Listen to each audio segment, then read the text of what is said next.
I don't know why I like it. I just always have. This is a conscious effort on our part to open the creative envelope, so to speak, in order to entertain you in a more contemporary manner.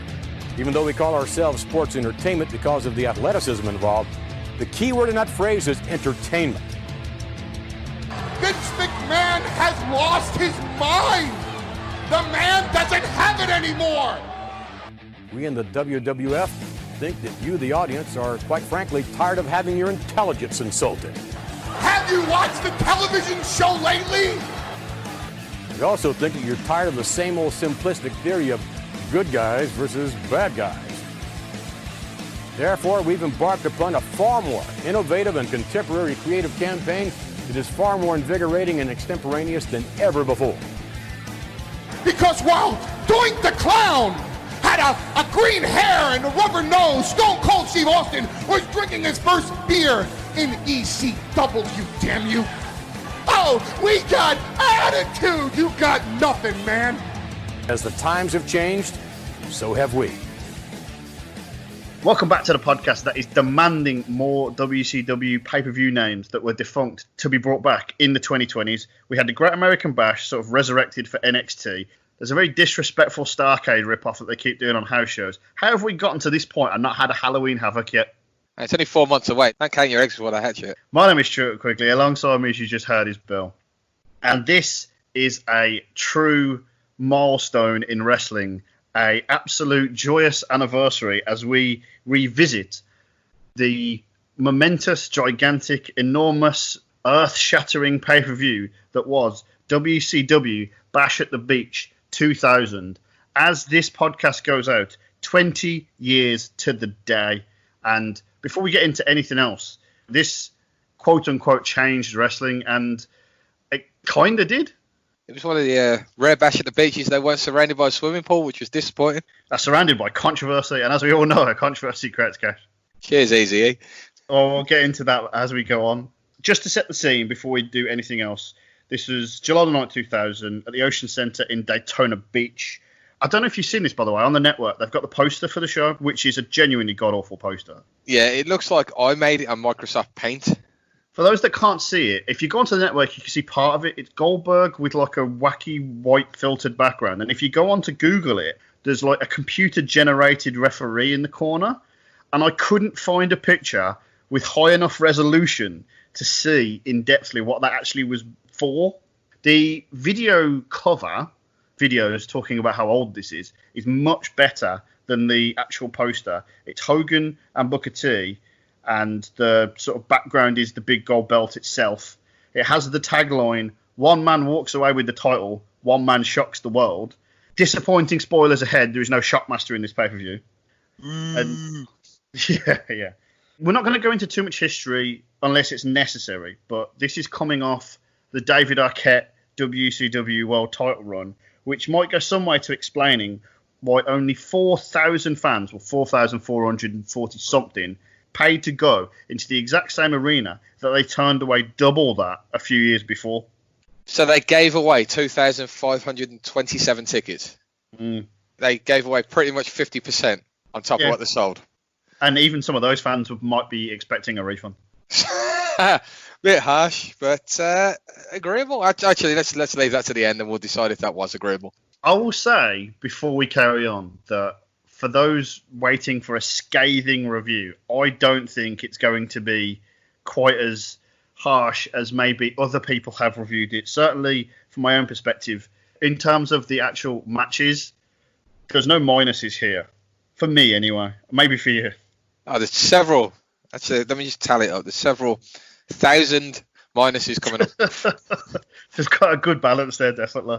Okay, then. So the pay-per-view opens with Ernest Miller getting out of the limo in the daytime. It always bothers me, by the way, when the authority figures don't turn up until just before the pay-per-view starts. He starts talking about how MIA and the Filthy Animals should be banned from ringside for the opening match, so that's even more reason for him to have gotten there earlier. And then some music starts playing.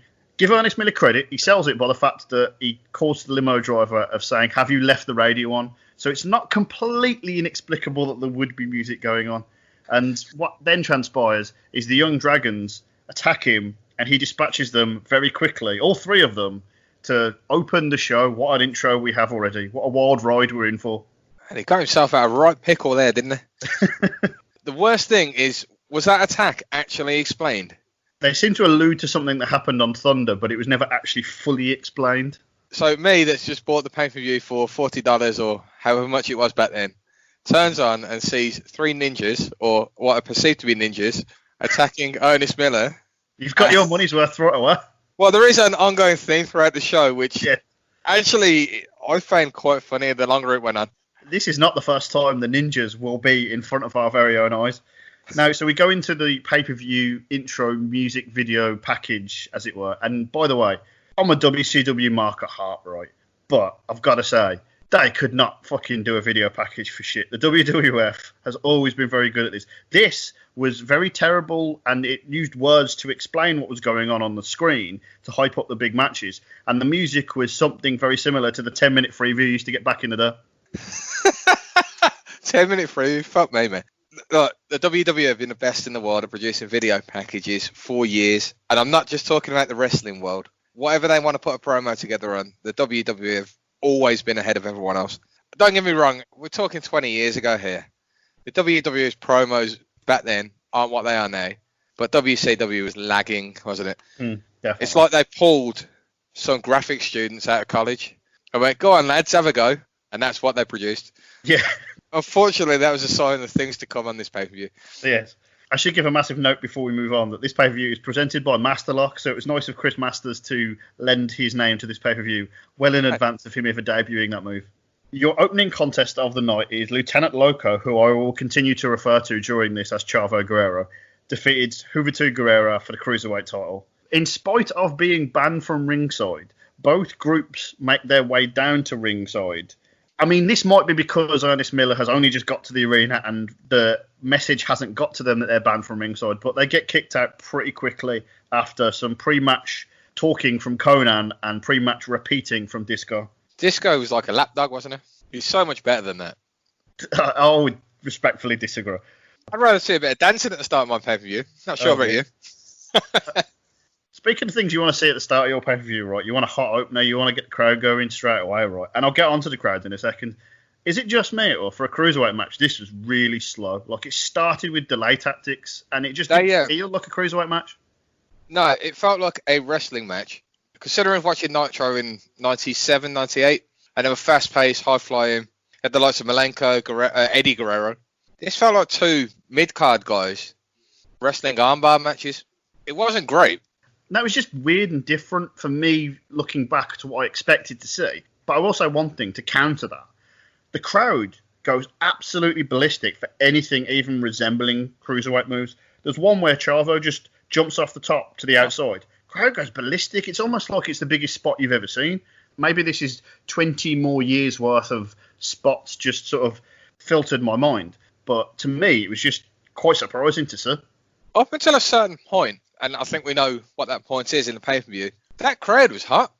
And I think that was a sign of the time.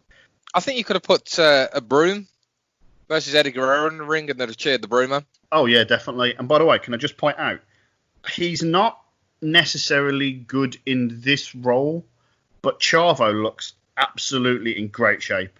He is playing a face, and he got that kind of look that sort of lends itself to a natural heel, which he always did pretty much in WWE. But he looks phenomenal here. This is probably the best I've seen him look in terms of his build. He's always been a good worker. Well, he's one of the SmackDown 6, let's be perfectly honest with you. You don't be a bum and be one of those. And so, as we get back to the match, as is what becomes a theme very quickly, shenanigans begins to break down where the filthy animals come out with these terrible masks on. And do you know what bothers me about this? It's the fact that the masks have no cohesion.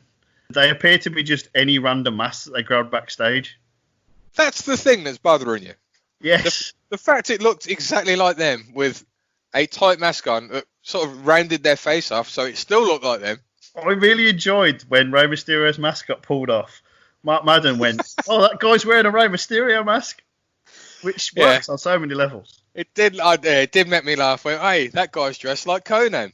I'll give the commentary team the credit there. It was quite funny. This initial distraction allows Hoovy to take over the match. It's a springboard leg drop from out to in, which I had to rewind twice to see if he just actually landed on his chest. Camera angle's not great on that. It looked bad.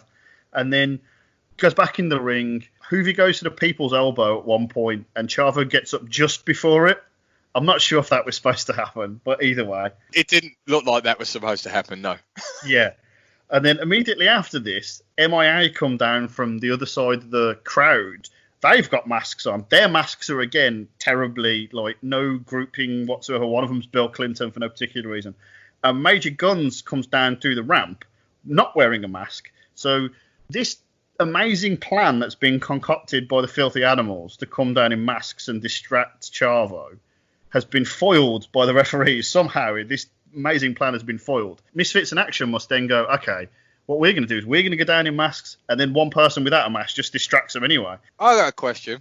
You just said they saw the others in masks, so they decided they were going to wear masks. Do they keep a stash of masks in their bag just in case this happens? It's very possible. And then early shout for line of the night from the commentators. Scott Hudson says, in regard to Major Guns coming down, she cares very little for this match. I think we all did at that point. Yeah. She causes the distraction, which then leads to the finish of Chavo doing the tornado DDT. So I've got to say, that was smooth as fuck, that DDT. That was a good finish. A good finish in the match, that was. I'll give that. Solid, not amazing, not terrible. I've got to be honest with you, I was never the biggest fan of Hoovy, so it sort of wasn't great opener for me, but it was. It did what it could. Okay, so after match one, are we giving that one an up or a down? I think we should give that one a green light. Yeah, I'm fine with that. Okay. If that's the system we're going with, I'm not prepared to rank it, but I'm going to say that is acceptable, just about. I think we should disprove the rumour that this pay-per-view is god-awful. It's just awful instead. Somehow I think we've got an uphill struggle at this point. Nice to start on a good note, though, eh? Yeah. We go backstage where Ernest Miller is once again being confronted by random music. No sign of anyone at this point. Until Jeff Jarrett walks in. He's got some woman dressed as a Viking, and she is of the large variety. And Screaming Mimi, I believe he refers to her as. And the gimmick here is that when Jarrett ends Hogan's career, he's going to get the fat lady to sing. I quite like that, I'm not going to lie. There is, by the way, we'll get onto this later in more detail. This is what you call foreshadowing. One of Jarrett's lines here is, I didn't come here to lay on the beach. Back to ringside there where Big Vito comes out to defend the WCW Hardcore title. I'd like to point out, by the way, before we say anything else, that he gets a microphone and it's promo time. He says, his opening line is, I want to tell you people short and sweet. Okay, let's go Big Vito. So I've written down here his exact promo that he kept short and sweet. I was supposed to fuck I'm not going to do the accent, by the way. I was supposed to fuck my old paisan, Johnny the Bull. Then Terry Funk was supposed to get into the mix, that old scammer. But you know what? They beat the hell out of each other on Thunder, so they ain't here. I talked to the cat. He said he got somebody, a mystery opponent. So you know what? If you got a pair of grapefruits, how about sending them guys out? Two things. Right, first of all, thank you for keeping that brief. It was only like a monologue. Number two, he said sending them guys out, which kind of gives away what's coming next. The fact that it's not just one person. Could be anyone.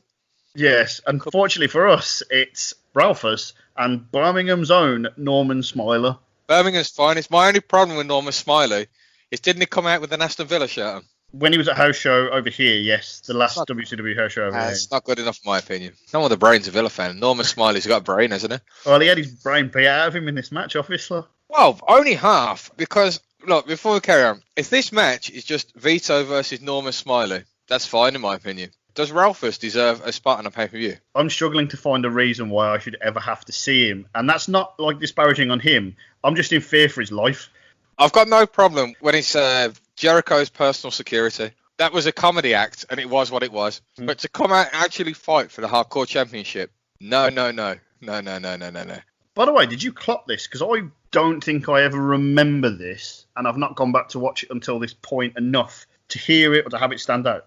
According to the commentary team, the rules of a WCW hardcore match are you have to start in the backstage area and fight your way to the ring. That would explain why they went to the back so quickly, though. I did not know that. Way to make things needlessly complicated. But it is. And now you said that, I've watched a few Terry Funk WCW hardcore matches, and they do start in the back. I just didn't put two and two together. Naturally, the WCW booking committee assumed that me having not watched the show for 20 years would automatically know they start backstage. Indeed, yeah. So as you said, the action very quickly spills behind the curtain, and we get to what is effectively around catering, but not quite. There is, again, I popped for the line when he used the plastic sort of things that you put on top of dinner trays to use him. Mark Madden with the, this is more dangerous than ever. Definitely big pop from her. Fair news. And then what seems to transpire is that Ralphus is, I don't know if this is kayfabe or actually like legit. He doesn't appear to know what to do, so he spends the entire time holding the trash can lid up. Yep. For either Big Vito to punch through it or for Norman Smiley to tell him to hit him. There is a spot with Ralphus during that match where he doesn't seem to be doing anything. He slips over, he's nowhere near anyone, and cuts his own head open. Now, I'm not a wrestler, right? And I don't know what you're meant to be doing. But I can certainly say that's not right. Some would say it's a skill. It's some sort of art, I'll give you that. Indeed. So Norman Smiley gets dumped into a lift, and then Big Vito gives chase to, well, I say chase, that is doing a lot of the work in that sentence, back to the ringside, where he effectively just nearly murders Ralphus. At one point, he takes a trash can lid over his balls, puts a baseball bat to it. I'm hoping this is going to end mercifully short. Vito gets at a table. It immediately disintegrates one of the legs, so he can only put it at a diagonal angle. And then he splashes him off the top to pin him 1, 2, 3 to retain the title. Did you notice, by the way, in the background, Norman Smiley just walking to the ring? To be fair, when you know there's a last course, you might as well cut your lasses off and walk away. So, as you're describing this match, I'm literally sat laughing. This is the thing, like, we talked about this before, and I just want to point out, by the way, this match was 5 minutes, 56 seconds, which becomes a theme. None of the matches, mercifully, are that long. So it allows them to get a lot in, but nothing, and this is partly one of the reasons why I actually appreciate this pay-per-view perhaps more than most, and my smart credentials are going down the shitter every time I actually big this pay-per-view up. But nothing is that bad for me because it doesn't hang around long enough to be bad. And when you're just trying to put Big Vito over as a dominant champion, could I have done with him fighting anyone else? Yes, but it served a purpose at least, which is more than you can say for other things on this card. No, I agree, and I like Vito. I like his look. He can certainly carry himself in a match. I didn't mind this match too much, but just that Ralphus guy really bugs me. I found out a fact, really doing some research of this. Right, I'm going to give you a couple of wrestlers here and what wage they're on. Sean O'Hare and Mark Jindrak earned $31,000 for a year's contract. How much did Ralphus earn? It's got to be 3 figures now you said that. Oh, it's not quite that bad, but right, that guy earns $78K a year. Plus, he earns $750 per appearance, and WCW guaranteed him 2 appearances a week, so that's an extra $1,500 a week. Right. What did this guy have on someone? I mean, we're talking about WCW here. I believe at the end of this calendar year, they lost somewhere in the region of $7 million. So at least that's where it started. Oh, I can see why that company's in the red then. But the match itself, I'll let it slide, actually, because of Vito. That's the only reason. Fair play. We go backstage again to Kevin Nash, a despondent Kevin Nash who has his friend's contract up in the air. And when I say despondent, I'm being generous. He doesn't give a shit in this promo, does he? He sounds a bit depressed during the promo. I think he's mentally checked out. And to be honest with you, I would be as well because he's wrestling on his birthday. No one likes going to work on the birthday. Should have booked the day off like me. Yes. 25 days a year and Kevin Nash didn't use one of his today. That's why he's working at Bash at the Beach and you were never jobbing out of Bash at the Beach. This is a fact. Yes. So basically, Nash says he's going to beat up Goldberg because he's delivered Goldberg's, what he says is his only real loss. And I'm just thinking, yeah, but you needed help to do that one, mate. So we'll move on to a true highlight of not just this pay-per-view, but of wrestling in general. Daphne versus Miss Hancock in a wedding gown match. I've got many negative notes on this one. Oh, I've got many positives. We begin with a promo package which is detailed and in depth. And if nothing else, tells me how fucking good Daphne was at slapping people in the face. It tells you like words coming up in the corner like love, betrayal and all this. And it's like it's trying to tell a story, but then it gives up on itself halfway through. It starts off, Once there was a wide-eyed, energetic damsel, now caught up in a tangled web of deceit and betrayal. By the way, I'd just like to stop you there. If David Flair's cheating on her, that's not a tangled web. That's just a fairly straightforward thing that's going on. It sounds like you're reading Rapunzel at that point as well. Yeah, and then it gives up and just turns into David Flair is one two-timing lowlife. And then the next line is a long-legged floozy, which I'm sure is spelt wrong because it's Flusy, and I'm sure floozy's Ozy, has intervened in the wedding plans. And that is your setup for what is going to be a true feast for all the senses. Look, this isn't the first storyline where one guy's got involved with two women, and I'm pretty sure as long as Vince is running the show, it won't be the last one. Vince McMahon probably hasn't watched this yet, because if he does, then I guarantee you we're getting it soon. I think we'll have a repeat. If nothing else sums this match up, it's the fact that before it starts, right, Scott Hudson, who for whatever reason is obsessed with the wedding cake that's at ringside. Yes, there's a wedding cake at ringside. And he says, we've just got to get the wrestling out of the way first. Oh, yeah, great. To be fair, there wasn't much wrestling in this match, was there? No, there wasn't. Before we get into this, before we even start, though, this is amazing. David Flair is kissing Stacy Keibler for so long that Daphne has enough time to make her entrance, walk all the way down, not fast, she's not running, get into the ring, slowly remove her heels, and then low blow him without anyone suspecting a thing. What the fuck, man? When you're in the zone, you're in the zone, man. Doesn't matter what's going on around you.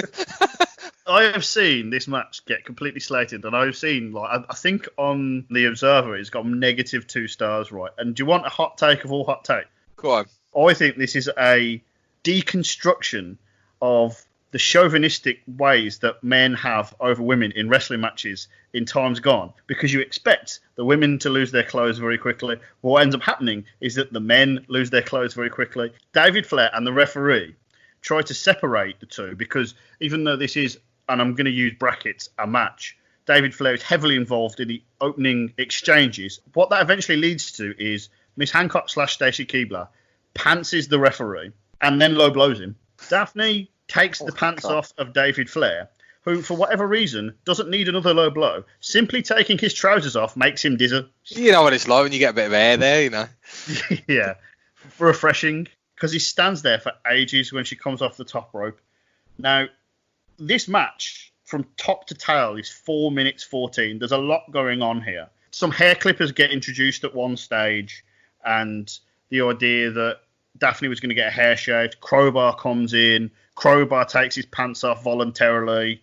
The match became Crowbar versus David Flair at some point, didn't it? Yeah, it did. I sort of got it was a comedy match up until then, but when that happened, it's just ridiculous. And then Crowbar and Daphne go to shave David Flair's hair, and I'm giving this too much credit as a story. Stacey, to try and stop them from doing that, gets in the ring and removes her undercarriage to lose the match, but also distract them long enough so David can retain his blonde locks.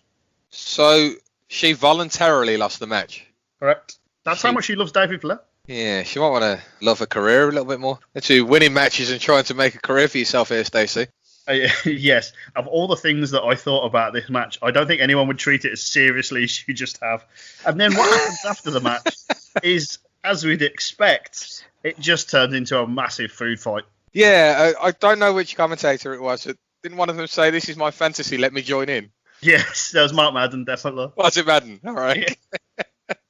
The camera goes backstage so we can have yet another segment where Ernest Miller is once again besieged by the Young Dragons' music and then again presence. We go back to ringside where the commentary team is having to fill time while the ring crew take forever to clean it up. If only we had a pre-taped match that we could put on at some point while they were doing this, but no, that's too common sense. The only thing I'll give them credit for is that they put over the idea that Hogan not being here is sort of tied in with this whole Bash at the Beach thing, him joining the NWO, and the history of the pay-per-view in itself. Schiavone does a good job, actually, I will say, at this point, of trying to sort of fill time in the best possible way.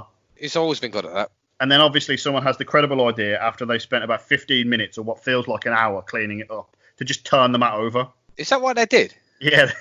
I must say I tuned out at that point, but that is, well, it's a good idea, really. Next up, Chronic take on the Perfect Event, comprised of Sean Stasiak and, as Tony Schiavone calls him, Chuck Palumbi. Yeah, he got corrected very quickly, though. He did, yeah. for the WCW World Tag Team titles, right? This is interesting because I think this is where I'm going to... Like, if anyone listening to this thought that I put up with the previous match far too much, I am actually prepared to give this match far more credit than I think anyone ever has in the history of mankind. I think the 4 people in this match probably think it was worse than I actually do, because properly watching it back for the first time ever, it's not actually terrible. I'm not saying it's amazing, but just this is where the bar is. The commentary team was slagging off the perfect event, weren't they? They said they're the flute champions and they don't really deserve it. To put the World Tag Team Champions down as a joke was a bit of a daft move to do on a pay-per-view. It's a strange one for me because I felt like the story they were trying to tell is that Chronic aren't on their level. But when the perfect event cheat to win, it sort of makes up for it because you've got Chronic who get put over by the commentary in the match and the perfect event who get put over by the fact of they win it and retain the titles. So, spoiler for the end of the match, Chronic end up winning it. And it's actually fascinating at the start, right? The opening exchanges of this match, the perfect event get less offense in on Chronic than Ralphus did on Big Vito. Yeah, it doesn't make sense. And then thankfully, it does break down into your standard tag team formula of they managed to isolate one member of Chronic. And do you know what? The crowd, again, we mentioned them earlier, they're hot for this. This is the first time you can actually hear a chant going, "Let's go Chronic," throughout the entire arena. They really want this tag team to win. And it surprised me to a certain degree, even though I've seen this pay-per-view before, that Chronic ended up getting the win. But here we go. It was, for me, basically the bog standard bare minimum of what I would expect. But that was so far ahead of what I thought I was going to get going in that I'm actually coming with 2 thumbs up. I agree with that. And it was the first match of the night. This is the 4th match in there. This is the first match of the night that actually had a clean finish and there was no bullshit interference. I believe the only match of the night. Fair play. It might not be a bad chat, actually. We shall see. Keep listening. There is a thing I've got to mention, actually, that is sort of a callback from earlier. There was a moment in this match where I think one of Chronic is tied up in a headlock, and you see 2 lads walk across the screen with signs. One of them says Damien 420, and his mate next to him has got the Bill Clinton mask from earlier. Now, this can only mean one of 2 things. Either he actually got the mask from MIA when they came down, either they dropped it or they actually managed to get it off him.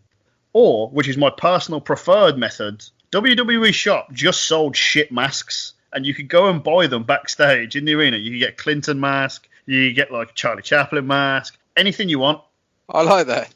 Just a man with a bag full of masks outside the arena. Exactly. That's why Rey Mysterio had to give his mask up, because they were selling so many of others. And that would explain the answer for earlier. Did the Misfits just carry a bag of masks around? No. A man was selling them outside the arena, and they decided to purchase them for $16 for 4. At this point, you may feel like I'm repeating myself, or you've skipped back about 10 minutes in the podcast, but no, what you're about to hear is, again, true. Jarrett comes in to have another moan about Hogan and says that he's going to start messing with the show. As soon as he leaves, the Young Dragons come out to attack Ernest Miller again, which, by the way, my personal highlight and my favourite attack of the night. One of the guys starts to throw the nunchucks around and then chooses to hit him with the side of the nunchucks in the chest rather than actually the way you would hit anyone with a pair of nunchucks. It's like, you know, when Triple H gets the palm over the sledgehammer? And that's, if you had one, that's definitely not the way you would use it. It's one of them. If it does the job, it does the job, I suppose.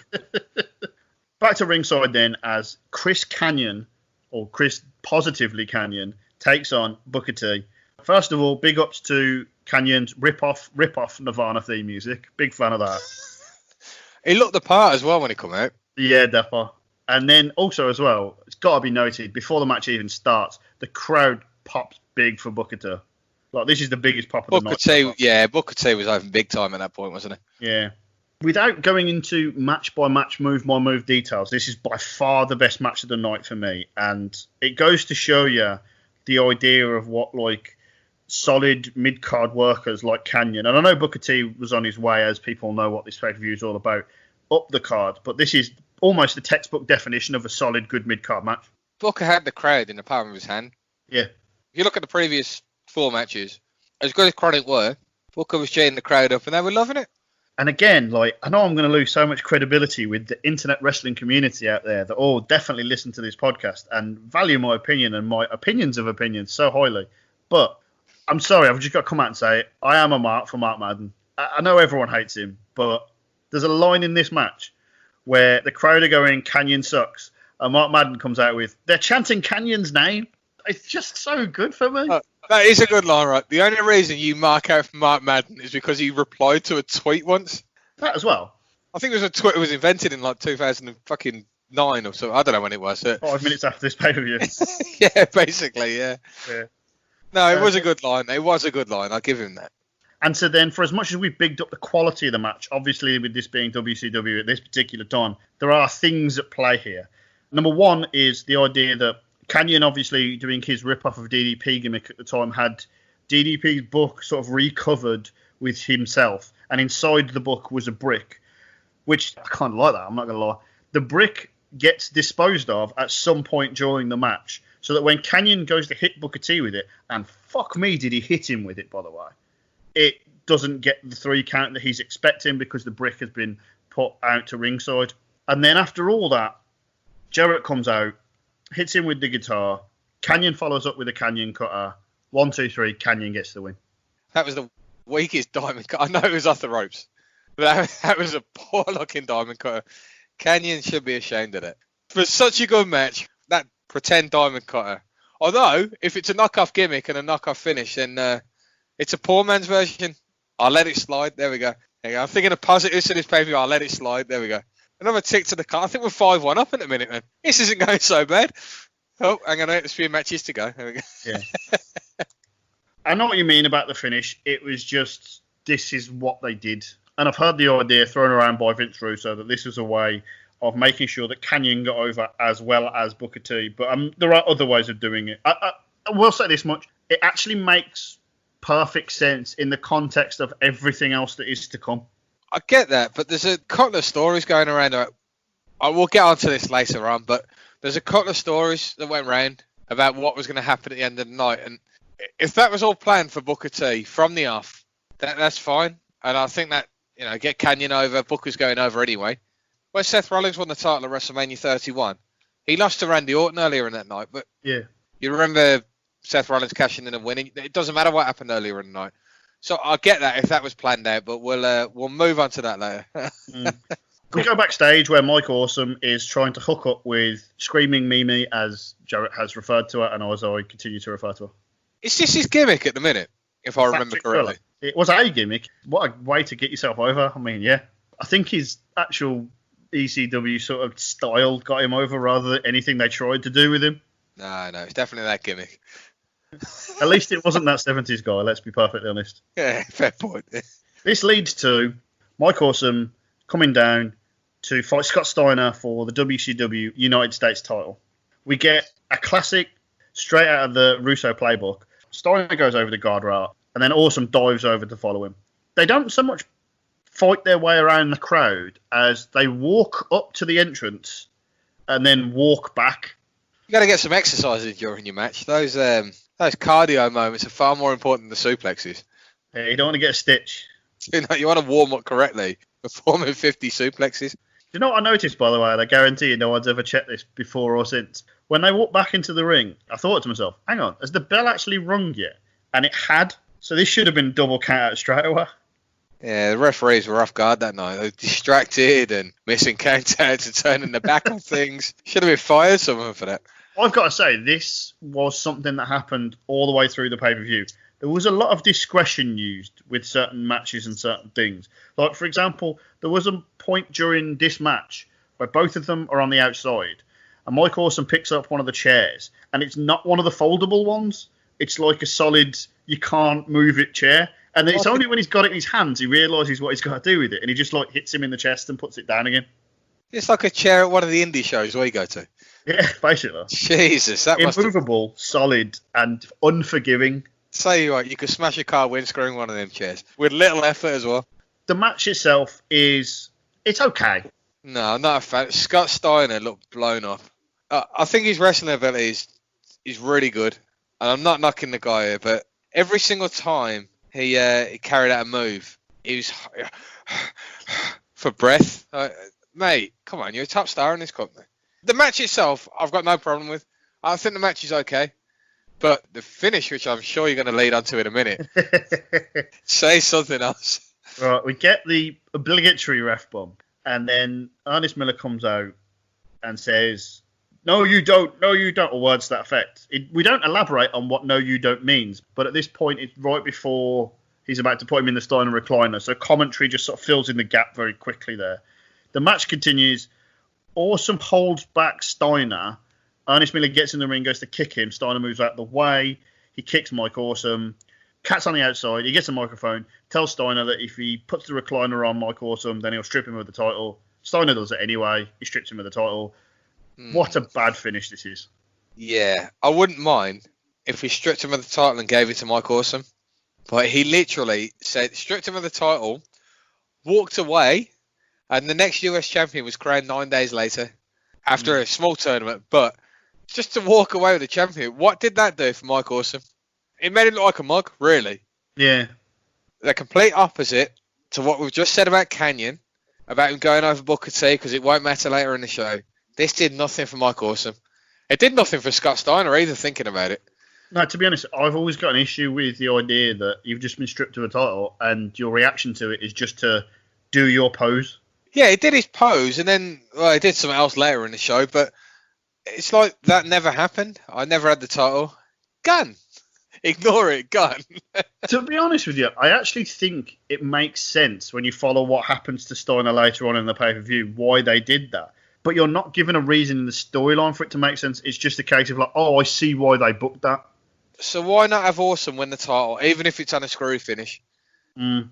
I'll be honest, I was never a massive fan of Mike Awesome. The only memorable match I've seen him have is with Tanaka.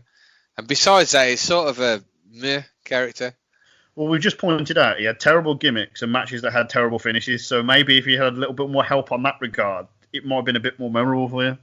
Yeah, you should be a booker, you know that. Well, speaking of memorable, we go from that to... Oh, God. Oh, God, I know what we're coming on to. Yeah. We go from that to a graveyard. It is the graveyard match in what will be poorly imitated by both the Hardys and The Undertaker and AJ Styles later on. This is Vampiro and the Demon. So we could say this is groundbreaking.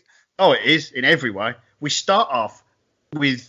It's already got 5 stars to me when the Demon asks Charles Robinson to look after Asia. He's already holding a hand, which is great because he's selling the...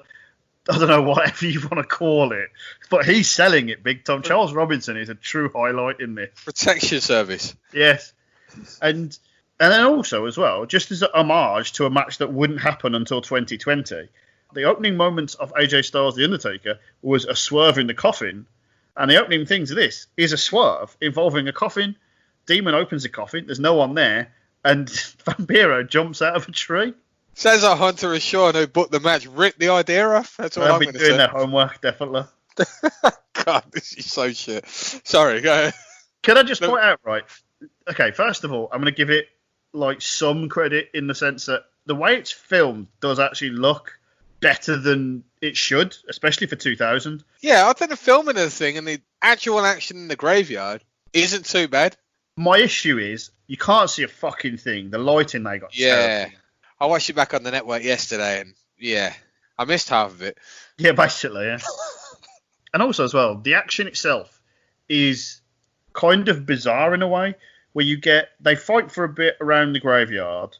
Vampiro takes Asia off to by the lake. Demon gives chase. Vampiro attacks him out of the water, tries to drown him. Charles Robinson gets the Demon out of the water. By this time, Vampiro and Asia have gone exactly back where they came from. What was the fucking point in taking her that far in the first place? And then by the time the Demon gets back, Asia's by the coffin. He tries to help her. Vampiro, surprise, out the coffin, spits whatever in his face. Do you know what?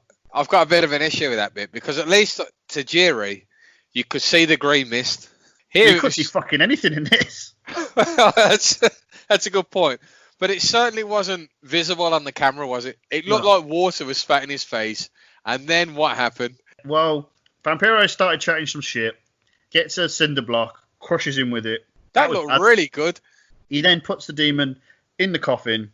We get a very blatant camera cut that was recorded well either before or after. Who knows when they filmed that one. He dumps the coffin over. I've read reports which suggest that he set the coffin on fire. He did not set the coffin on fire. There is a torch that is burning a good couple of inches away from the coffin. He's under no threat of fire damage. Yeah, and then the commentary team went on like, "Oh my God, he's thrown the fire on the coffin." Mate, you're watching the same camera angle I'm watching. It's not done that, has he? Well, it's like, first of all, I just want to say that I've bigged up from before this, and I will continue to for the rest of this podcast, the commentary team in this show. I don't think they needed commentary in this match. I think it took away from it big time. And I'm probably only saying that because of what happened with The Undertaker at WrestleMania. But it felt very different, and that took it away from it and made it feel very normal. I agree, but there's 20 years between those two. And then, this is bizarre, and I know this is coming off what was a graveyard match. The idea that Vampiro, having done all that, he just walks off. And the commentary are putting this over as if like, oh my God, this is big, he's walking. It's effectively a race to the ring. And I'm just like, that's not really that exciting. What was it billed as? Because it wasn't billed as a graveyard match, was it? Surely. There was a point earlier on in the night where Tony Schiavone just said, and we're going to have Vampiro versus the Demon in a graveyard match later on at some point. So it feels very sort of last minute. Yeah, the fact that it was a race to the ring was a bit daft. Did he get there by car? Was it bike? Did he walk 50 mile? I don't know. Cartwheel. Could have cartwheel. God's sake. What mode of transportation did he use is my issue. And yes, there are many issues about this pay-per-view. That is not one of them. Mean Gene is backstage with Shane Douglas, the franchise, who cuts a very generic promo about how he's going to guarantee victory against Buff Bagwell later on, which is coming up next, actually. Shane Douglas is one of those guys where he was constantly put over to me as something bigger and better than I ever thought he was. But I will say this much. This is on me. I've never really done the deep dive into Shane Douglas. I probably should. He's someone that I should just see more of. I think he's a good wrestler, but he's one of those guys that's a bit... In fact, I see him as in the same boat as Mike Awesome. He's a good wrestler, and he's got the look and everything, but he's just a bit meh. There's nothing special about him. That's what I'm trying to say. I think it's one of those ones, like I said, where I think I should probably just watch more of him to make a properly informed conclusion. But we move on then to a competition, which we unfortunately in 2020 cannot enter as I watch this back, where you can go and be Goldberg's manager via MasterCard. Goldberg's a heel at this point, so the idea that you could come out and be his manager, kind of underselling it a little bit there. I must say, I wondered where you were going with that, and then realised I saw that. I thought, how good would that be? You could stand in the middle of the sparks with Goldberg and burn yourself. If only I had a MasterCard in the year 2000. Next up then, the aforementioned Shane Douglas taking on Buff Bagwell. I was a little afraid when I saw this match start, and I was like, this could be where it all starts to go wrong. And it does go wrong for one fan in the crowd, because he's got a sign that says, Buff will stuff the franchise, but he's completely botched the writing of franchise, because all you can see is the FRANCH, and then the ISE is written in really small letters at the very end of the sign, because he's like not actually planned it out very well. We have history of not planning signs out very well ourselves, so I can sympathise with the guy, but it says Buff will stuff the French. I'll be honest, I'm not a fan of Buff Bagwell in general. I find his work slow. Do you know what I did see, which is interesting, is that the very start of the match, they get the exposed concrete out, and I was like, fucking hell, you lads ain't messing around, are you? That is a surprising feature, which could have gone ahead in Norman Smiley and Vito's match, but God. No, it went ahead in a wrestling match instead. There we go. No, I'm not a fan of either of their work, and the Torrie Wilson finish, I don't know if it's just me. Did that make sense in any way? I think it will have made sense to a certain writer who we'll be talking a lot more about very shortly. Is his name Vince Russo? It's close. The idea, to those that are unfamiliar, Torrie Wilson comes out, slaps Shane Douglas, so everyone automatically assumes she's with Buff Bagwell. There's a false finish. Torrie gets in the ring with Buff. She low blows him. No one knows who she's with. In the end, Shane Douglas gets the win, and he's with Torrie Wilson now. Oh, what amazing storytelling you've done there, my friend. Mate, there were 2 swerves in 45 seconds. What is the point? Ha ha! Literally, he sat there like one of our friends going, "Ha we got you." Yeah. Also, can I just say, the actual finish itself wasn't his finisher. It was a weird move I've never seen him use before or since. It was like a rock bottom. Weird. No, it was like an opposite stunner. Instead of the person being behind, they were in front, and it was like a modified jawbreaker. It was really weird. Well, that's what they called it. The thing that bothered me was that they land on their feet. So, yeah, okay, it might shock you a little. It wouldn't be enough to get you down for the 3. But I've got to be honest with you, given the rest of the bullshit in this finish, that is minor quibbles. It is minor quibbles. And why did Shane Douglas act like a 13-year-old child? The girl had finally come to get him. He was doing his heart, like, what would you call that? Sort of trying to show your passion or something. He's trying to show his passion. It's like, hey, you're like a 40-year-old man in a wrestling ring in pants. What are you doing? Yeah, I think. At this point, we cut backstage, and before I mention what's going on, I should point out that all throughout this pay-per-view up to this point, they've been trying to talk about whether Hogan is going to be there. We've had 2 backstage segments where Jeff Jarrett has demanded to know whether he's going to be there or not. So how do we find out whether Hogan's there or not? We just see him walking down the corridor somewhere aimlessly. Like, what? Yeah, not turning up in a limo or someone waiting outside for him and, hi, Hollywood. No, he's just walking up the corridor towards the ring. If you're going to do the swerve finish of he's not going to turn up, you wait until his music starts. If you're going to have them turn up before, you make a big fanfare about it. This is neither. This is the second time I've said that to you tonight. You should book this place. We then go from that to again, ominous promo where Jeff Jarrett talks about the usual suspects and the plan coming together. Watching this back now, Jarrett, by the way, knows at this point enough, shall we say. Yeah, and I know you can't see it. I'm sat shaking my head here. It's a ridiculous story looking back, isn't it? We'll get onto it in a minute, but the way it was set up, and there are several different stories to the way it was set up, but every single time, no matter what the outcome is, I think it's bullshit. To be honest with you, looking back at the little things that they did to plant the seeds of it, I'm fine with it. And I think it actually could have worked to a certain degree. Now, the problem you've got is that from this moment on, from what we're about to talk about, it's not just one storyline. It's not just one thread. It's 15 different threads from 15 different accounts of basically everyone that was involved. And it's hard to know where the truth lies. But that leads us nicely onto Hollywood Hogan defeats Jeff Jarrett for the WCW World Heavyweight title in 1 minute and 19 seconds, which that seems a bit long to me, but I'm taking these times off Wikipedia. We got Michael Buffer earning his Ralphus money for doing the Let's Get Ready to Rumble. When they brought him in, everyone knew him from announcing big World Heavyweight title fights of boxing. Yeah. And when he got brought into WCW, he made the match feel extra special because it had gone from just a wrestling match, which to the general public, on the grand scheme of things, is nothing. He makes this big fight, and the Goldberg-Hogan one was the one for me. Yeah. He took that to another level, and all he's got to do is talk for 1 minute and 30 seconds. That's it. He's worth the money. It's not a bad way to earn money, to be honest with you. The amount of money you're spending per word is quite a lot. But these entrances, by the way, take forever, and it kind of adds to it a little bit for me. Well, didn't Jarrett delay his entrance to let Russo come out for the story? Well, even then, the music is going on for absolutely ages. And I enjoy Kid Rock's music. Yeah, it's weird, actually. Listening to that back, I remember at the time thinking it was exactly the same as Kid Rock. And now I'm like, actually, it sounds nothing like that song. Did you know Nirvana tried to sue WCW for DDP's music? I thought you were going to say Nirvana tried to sue for Kid Rock. That would be amazing. If they did it on his behalf, that would be... True swerve, yeah.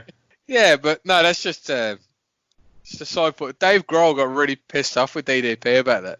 Well, I enjoyed it. It's fine. I enjoyed it as well. So Russo comes out, Jarrett comes out eventually, Hogan comes out, by the way. Side note, Hogan's tan is ridiculous. It is at the height. He's not even orange. Dulux don't have this colour.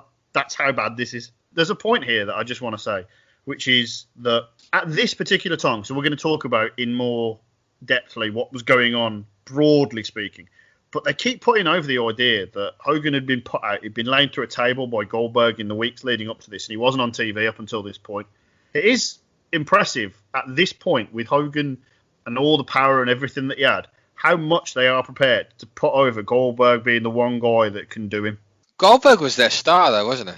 Oh, no, I'm not disagreeing with why. It's just fascinating to me that they did it. They actually did, like, go through with it in terms of not only do they let him do it, but they continue to, like, actually make a big deal out of it. Normally, this is the kind of thing that they forget in a couple of weeks or don't even bother following through on. He wasn't just an average star, was he? They pushed him to the moon, and he was their cash cow. Yes. And why they turned him heel, I will never know. That was the biggest mistake they ever made. We will discuss this very briefly, but what we have for now is Hogan gets into the ring. Jarrett, after having had a word with Russo, lays down. They look at each other. Hogan puts his foot over, covers him. 1, 2, 3. Hogan's your new champion. Everyone's a bit bewildered. Hogan sells this especially well. Yeah. I don't think he sells it. I think it's real. Again, this is something we're going to come to in a second, but Russo throws in the belt. Jarrett gets the fuck out of there. Hogan cuts a promo about this is the reason why WCW is going down the shitter. And this is where we're at point number 1. Point number 1 of this whole thing is the idea of this act of the story, as it were, Jarrett laying down for Hogan and everything that led up to this. Right, you say you thought it was real. So what is your interpretation of everything you've read and seen then? I know what they were going for. They were going for, is this real? Is this not real? As they did for the past year before that, or many years before that. I've read Hogan's account. I've read Bischoff's account. I've read Russo's account. And it doesn't add up, but the start of the story adds up on all three. Yeah. That Hogan invoked his creative control clause. He did it. Because him and Flair were meant to be working a program at Starrcade, and Hogan wanted to build towards Starrcade in December, where Russo wanted to go in another direction and put Jarrett. Oh, he wanted to put Booker T over at the end of the day, but that's the account I see. But something doesn't add up. There was a rumor going around Booker T was going to leave that show champion, wasn't there? The easiest way for me to do this is to lay it all out, because I think there's 2 points, and this is the point where I think you can agree on a consensus between all parties, which is, yes, there is trouble and disputes with what was going to be the finish of this match and this pay-per-view leading up to it. And I've listened to the podcast that Vince Russo did about it on his own network. Go and listen to that. It's a very good listen. And I listened to the podcast that Eric Bischoff did on his 83 weeks. Go and listen to that. It's, again, a very good listen. The accounts differ, but they don't differ massively in that Hogan wanted to win the title, whereas Russo wanted Booker to come out with the title. The only line I've got in my head that's never been explained to me, Russo repeats again and again that Booker was going to come out of this event a champion. He never once explains how they were going to do that. Yeah, he's consistently said that story, so I tend to believe what he's saying. But the gist of it at this point seems to be that Russo is insistent that Booker T was going to end the Night World Champion. However, all three of them do tell a version of the story which says that on the Friday, they'd agreed to finish after everyone was out of the office, after everyone had gone home to meet up again at the pay-per-view. Hogan sent a fax through his lawyer, which has been confirmed by Eric Bischoff that this is true. And Vince Russo only found out about this at a deposition that Hogan disputed the finish. So they get to Sunday and they haven't got finish. Russo rewrites the finish where and the finish that Hogan had disputed is this idea that he was going to kill everyone, but somehow not end with the title.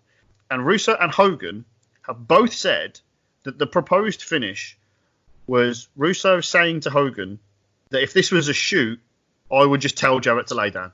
Is that how it come about? Yeah. And okay. They agreed that if that were to happen, Hogan leaves, and then there would be a tournament. How about this? And this tournament would lead to two heels fighting for the title at Halloween Havoc later on that year. And during that match, Hogan would come out and say, "You haven't beat me. I'm the true champion." That sounds a lot like what John Cena did to Rey Mysterio. Man, John Cena could have been at Bash at the Beach 2010, definitely. So at this point, with Jarrett laying down and Hogan walking out with the title, this is all a work at this point. This is completely as was planned. This is all storyline. Hogan, Bischoff, and Russo's story are all similar enough for me to believe that this is exactly how it was meant to go down. And also, as well, one of the greatest shots in wrestling history, Vampiro makes his way to the ring to win the graveyard match. and then you spot Hulk Hogan just walking away nonchalantly with his kids in the background.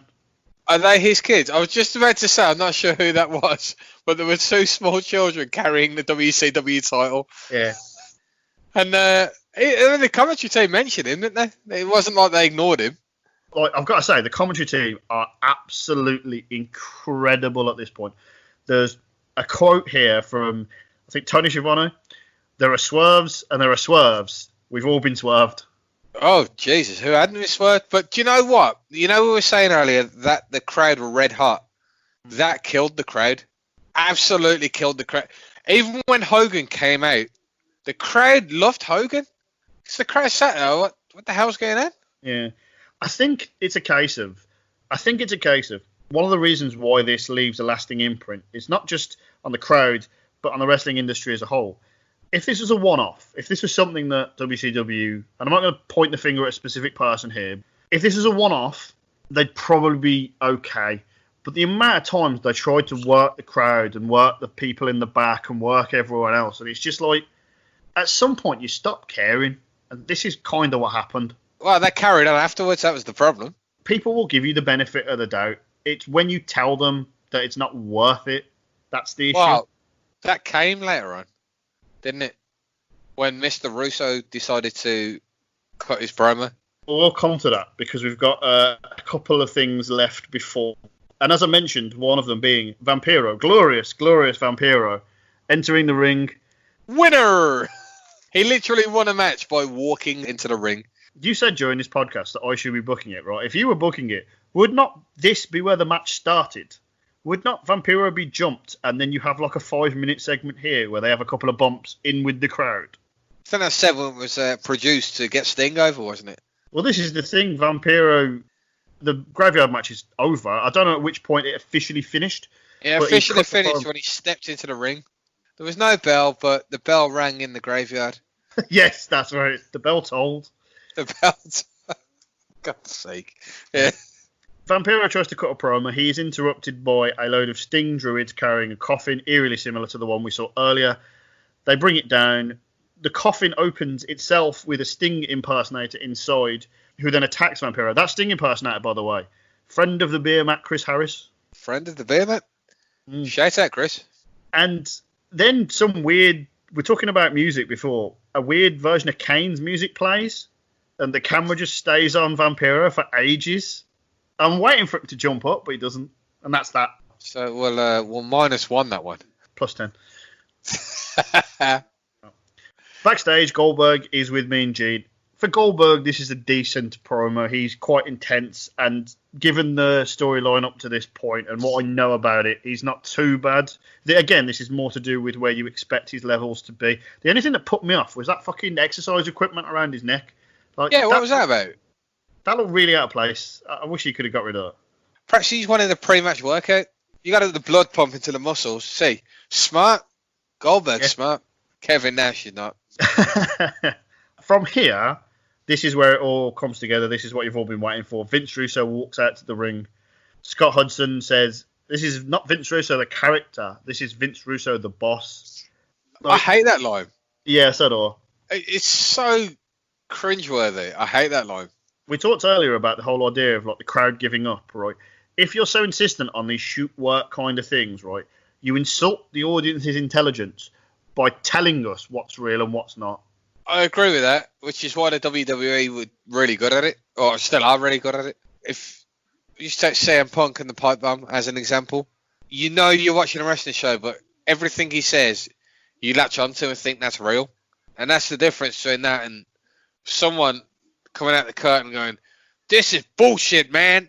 That was a terrible New York accent, by the way, but... Yeah.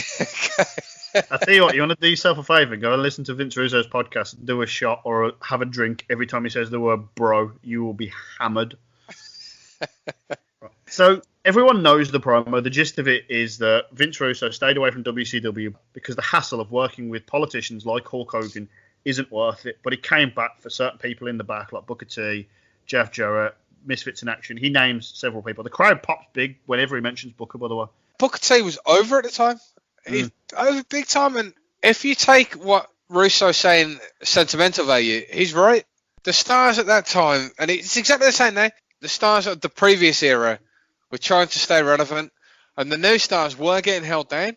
So I actually agree with the sentiment. The way he executed it was not good. That was the wrong way to go about things. Well, this is where everything diverges, because as I said before, we had a consensus as to what was agreed to, and this apparently is not what was agreed to. Eric Bischoff and Hogan are adamant, and when they got off the plane that night, it was a case of like, well, they never came back to WCW after this. So when Vince Russo says you'll never see that big bald piece of shit ever again, like, he was accurate. The thing is, right, regardless of what anyone thinks, Hulk Hogan is the biggest wrestling star of all time.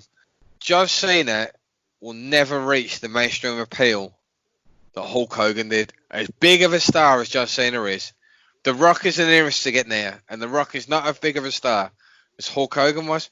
Can I ask you a question, though? At this point, because obviously he does go to WWE, and he does have a run, but at this point, was he not done?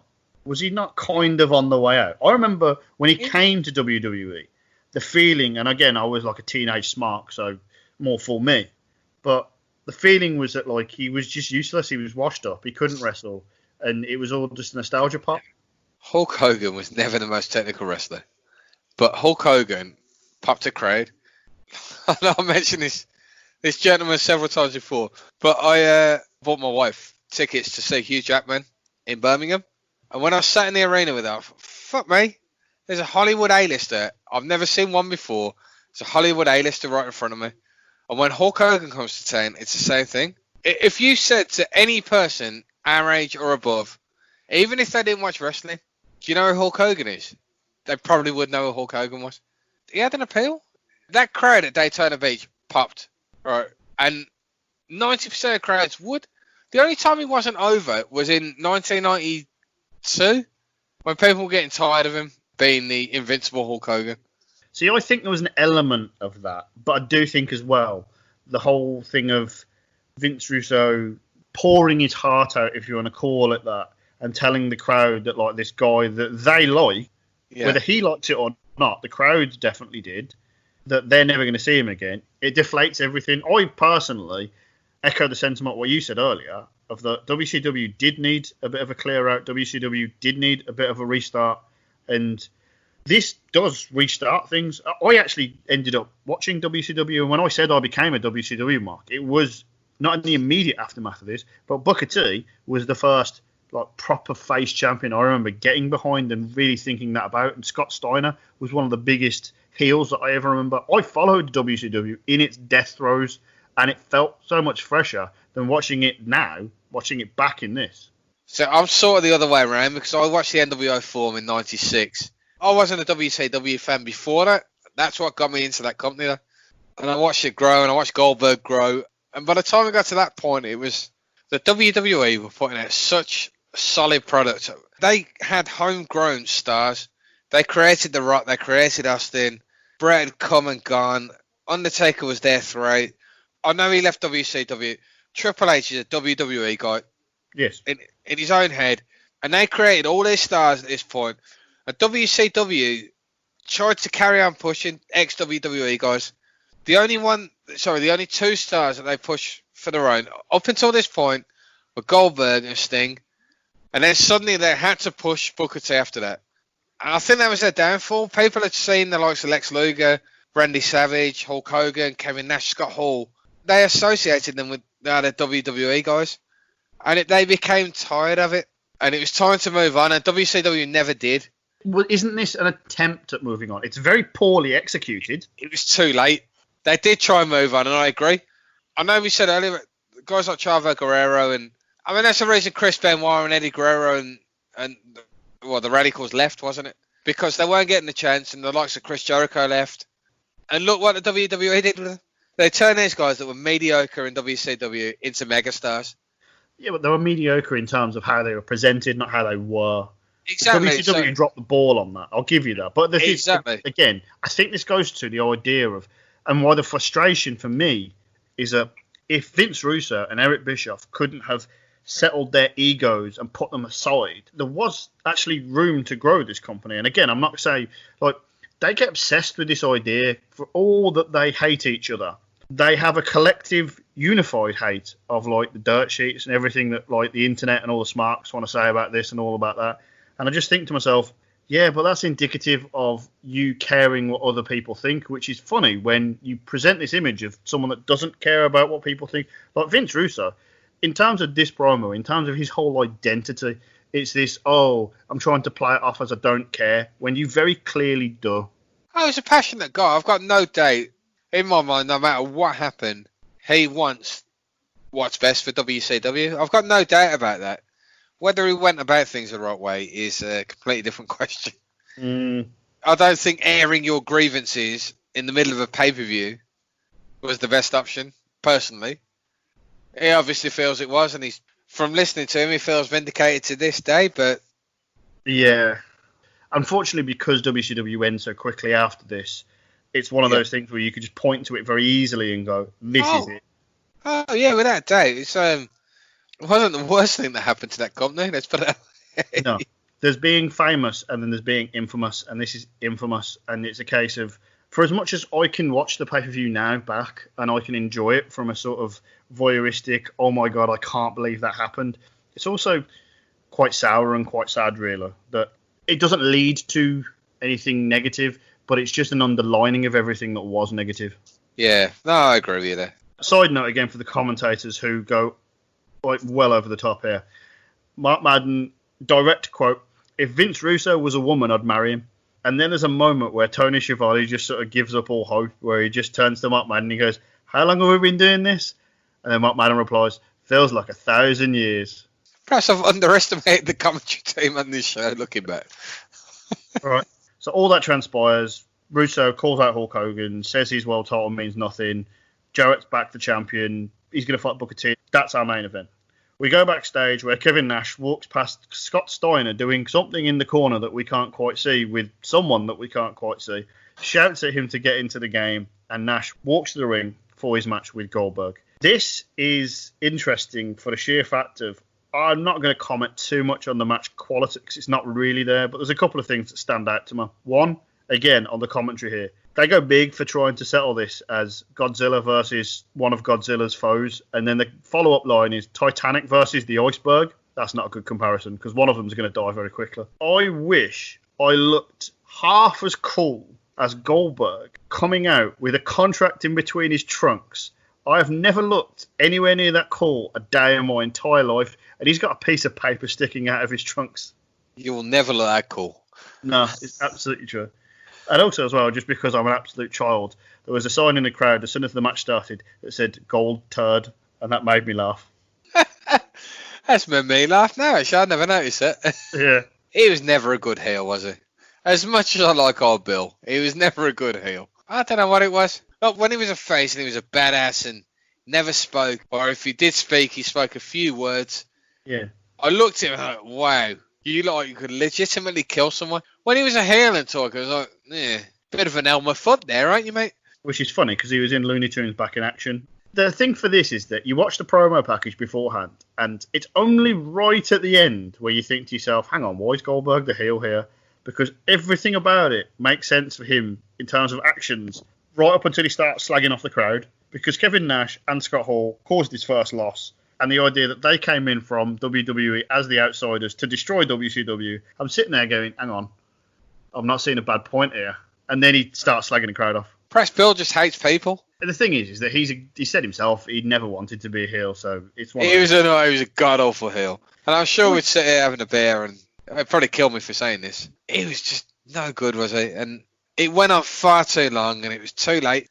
He was the biggest star in WCW, and they fucking blew it. He shouldn't have lost when he lost. That's how they blew it. No one wanted to see him lose. At least in the WWE, when someone's had their time in the WWE and the crowd turns on them, at least Vince, regardless of what anyone thinks, at least Vince will sit there and go, yeah, it's time to lose now. No one wanted to see Goldberg lose. I think there's ways and means, and this is for a different podcast, but like he could have lost. But it's just a case of they followed it up with nothing, and they did a pointless heel turn. And can I just ask a question, actually, which is that watching this match, does Goldberg not strike you as like a completely different wrestler as what he became in WWE. He's using sort of sweeping kicks and like thrust kicks and MMA style sort of thing. He just looks to me very, very different to the way I remember him. It was different to the start of his WCW run. When he got to the end, I think that was his style, wasn't it? That sweep on Kevin Nash was very good also. When you're told to turn from face where you just kill someone in 5 minutes to heel, you've got to come up with something different, haven't you? And that was his idea of something different, I suppose. It was just interesting to note that, like, for a guy that you associate with having so little moves, that, like, he had a little bit more. And I've got to be honest with you, that kick was eerily sort of close to the bone in terms of what he did with Bret Hart. But still, there's something to be said for Goldberg and Kevin Nash, even in a very short, they big it up as like it's consequential and it means something and it means all this, but the finish plays into how terrible that is, and the idea that like how short of a match it is. Like, I know you can't have a 20-minute match, but just it makes it seem like it's not really worth it. But again, this is what WWE did in like the last couple of years with Goldberg, just stick him in short, sharp bursts, and you know what you're going to get. Really, I'm kind of grateful in a way that this match goes as short as it does, because I have a certain reverence for these kind of matches. Two big stars, two big guys. And then when you watch Nash drop Goldberg so lightly with a side slam that Goldberg's up first, you just think to yourself, oh, thank God it's short. Yeah, that was hard to watch for him, but I think the finish of the match was blatantly obvious, wasn't it? When Steiner's back, you got my back. Yeah, I got your back. I just think it was so obvious what was going to happen. As we mentioned earlier, Scott Steiner having lost the WCW title, not really that asked about it, so he comes down to cheer on Kevin Nash in his match where he can fight for Scott Hall's contract. Inevitably, he turns on him, as he just said. What was the point of that? Hadn't they been allies for 6 years before that? Well, knowing WCW, they could have been friends, enemies, allies. It's not like there's a selection of 200 wrestlers to go around this. Yeah, exactly. Yeah, so Goldberg gets a spear, gets the jackhammer, just about. Oh, man, that was awful. That wasn't a jackhammer. That was a suplex. It wasn't the cleanest, I'll say that. And so Scott Hall is no longer, his contract is ripped up. I don't believe he actually wrestled again for WCW after this either. Goldberg struggled to rip that contract up. I mean, I know paper is the toughest element out there, but... Yes, harder than steel and diamond. Exactly. Bill's a big man, though. He should be able to rip paper up. Well, I mean, that's what his exercise equipment was for the promo earlier, to get ready to rip the paper up. Perhaps it was laminated. Yeah. Oh, no, he'd have no chance. He would have still been there doing it today. We've got just enough time for a quick babyface promo from Booker T with Mean Gene. I'm not going to comment on this other than to say it's literally going through A plus B equals C in terms of a babyface promo. I think it was there to try and like sort of G the crowd up for what's about to happen, which is your main event. Booker T winning the first of 5 WCW World titles by beating Jeff Jarrett 1-2-3. I think this is the longest match of the night by about like a couple of seconds even.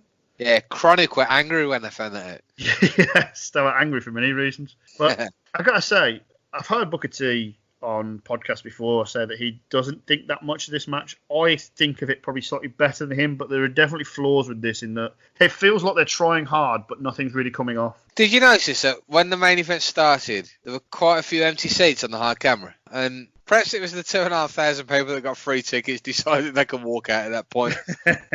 But, you know, to walk out before a main event, even if the show's free, that's pretty bad. If the show's free, that's horrendous. Like, it's not actually paid for anything. Okay, let's just say the people have paid $40. That's pretty bad. They're walking out with $40. Maybe they thought they had their $40 worth and they couldn't handle any more hot WCW action. When Vince Russo come out and said, "That big bald son of a bitch," perhaps that was enough and they decided that is the pinnacle. We're going home. Yes, definitely. I just want to point out, actually, that this match, we said it's the longest match of the night. It sort of saves a bit of time, or gains a bit of time even, by going through the old crowd again. They go the exact same route as Awesome and Steiner did earlier, straight up the top. They actually do a little bit of wrestling when they get to the arena entranceway. And do you know what I found really interesting when they get to the entranceway? There's a load of people trying to take selfies with disposable cameras.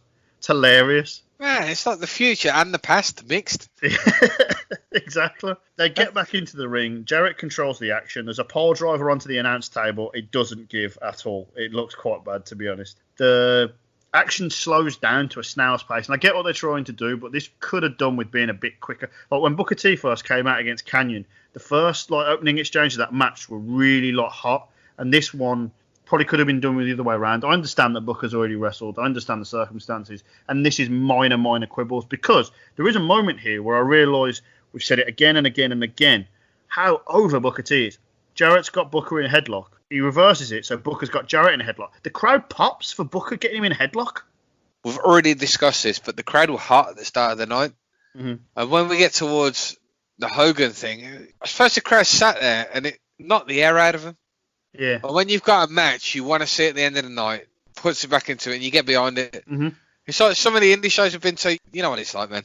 The main event you want to see. And when there's a wrestler that is massively over against Jeff Jarrett, yeah, they want to see Booker T win. So, of course, they're going to get behind him. So, we go to the finish, which is Booker knees Jarrett to the gut. He gives him an axe kick. We get the spinneroonie spine buster. That gets 2. Jarrett does some punches in the corner, and the crowd are actually so loud at this point, you can't hear Schiavone. Schiavone's trying to put the match over big time. You can't hear him. There's a reversal at the corner that leads to a ref bump. Jarrett gets the belt. Booker uses it. That gets a 2. I would have been disappointed if that had been the finish, because that would have made Booker look like he needed to take the shortcut. Jarrett goes out to get the chair, sandwiches it in between the top and middle rope. He ends up eating it, which is very similar to Canyon earlier. That gets a 2. Jarrett then decides, fuck this, and gives the stroke to the ref, which again brings a massive pop for me, where Mark Madden says that it was accidental and the ref got in his way. Yeah, you need to stop hyping Mark Madden for a tweet 10 years ago. I can't help it, man. It's too good. Jarrett goes to retrieve the guitar. He comes off the top rope into the bookend. 1, 2, 3. That is your new WCW World Heavyweight Champion. I've got to give a slight downgrade. I love the finish into the bookend. That's done very, very well. But the camera is at the other end, and you can't see the ref running, so you don't really know until he's counting. But I do love that finish. The crowd got what they wanted at the end of the night. They expected a Hogan title win. They got a Booker T one. Much better, definitely. Hey, in all seriousness, it was much better for the business in the long term. I understand the creative control. You know, you've been the top star for, 15 years. You don't want to let it go, do you? Well, I think that the argument here boils down to the fact, I don't know how you feel about this, but like Hogan not wanting to do the job to Jarrett. Jarrett shouldn't have been world champion in the first place. Jarrett shouldn't have been world champion. Jarrett was a mid-card. I'm sorry. There are 3, 4, 5 wrestlers I can think of off the top of my head right now that should have been champion over Jarrett. Hogan was right. He should have been champion over Jarrett. So then in the aftermath of all this, what we had originally agreed of a disputed finish in the world title match, which would then lead Hogan leave with the title, WCW being forced to crown a new champion, Hogan then coming back. That was then sort of scrapped the moment Vince Russo cuts his promo, which is the point where Hulk Hogan decides to sue. WCW goes off on a different path. Let's put it this way, there is not a Bash at the Beach 2001. That wasn't the start of the end, was it? It had been going on for a while, but that was the pay-per-view that everyone recognised the writing was on the wall. When did it finish? Less than 12 months later. Yeah, and I don't know, if you read Bischoff's book, I don't think it's entirely the booking's fault. I think there were outside influences that wanted to shut that place down. But Turner's more to blame than anything that was going on internally within WCW, even with the clashes of egos. Overall, though, as a completely isolated pay-per-view, we're talking about the moments and what it affected, but as a pay-per-view, I don't know why, I really enjoyed it. Do you enjoy Car Crash TV? To an extent. I will say this much, it runs out of steam massively in the last hour. I think you said it earlier. Yeah. It should pick up steam as it goes, and it really doesn't. Yeah, no, for the first half of the pay-per-view was actually okay, but once that Hogan thing's happened, it sort of kicks you in the stomach. And the Goldberg match, it's not because of Goldberg or Nash. The story behind it I wasn't looking forward to. And I suppose it ended on a feel-good moment with Booker T winning the title, but overall, it just, I don't know, the first half seemed a bit of a joke. You know what I mean? Fun, maybe. Fun, yeah. Fun jokes are fun. Yeah, I agree. Yeah. What I'm saying is that while I'm praising it and being positive, nothing was great. Everything was acceptable. And you think to yourself, this is all leading to something better. And then it doesn't. Booker T was a highlight, wasn't he? Put on 2 good matches. I'd say Ralphus was a highlight. He made me realise how much money he was robbing per year. So overall, what we're saying on the pay-per-view? Right. I've got to be honest, I'm down 7-5 at the minute. It's a pivotal pay-per-view in wrestling history, and ultimately for the wrong reasons. But anyone that turns around to you and says this is completely worthless and terrible, they're letting their prejudices either for Hogan or Russo or the state WCW was in takeover. There are things there that are okay and acceptable, but you're never going to sit down and go, do you know what I'm going to do? I'm going to watch an acceptable pay-per-view. Every single WWE pay-per-view is acceptable. Yeah, actually, now you said that, it sounds like the last sort of 3 years of WWE TV. Right then, this has been Beyond the Beermat. We have been celebrating Bash at the Beach 2000 pay-per-view, top to tail, head to toe. Absolutely covered everything from the Vince Russos, from the Hulk Hogans to the Ralphuses. And it has made me want to go to a beach. Forget actually sunning yourself. I just want to reminisce about Bash at the Beach even more. I'll see you at Western Supermare very soon.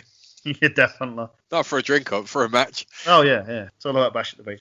By the way, as a really late tangent, do you know AEW owns the rights to Bash at the Beach as a name? Until they own the rights to Bash at the Brewery, I'm not interested.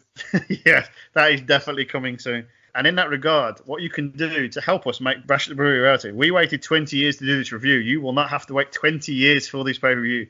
Is go on to patreon.com/thebeermat. Pledge $1 a month. We've got extra things coming this week, including, who knows, the things that go into making our website great. Oh, wait, you can find out right now. Also, make sure you go and follow us on facebook.com/thebeermat, twitter.com/thebeermat, instagram.com/thebeermat. Thank you for listening. Goodbye for now.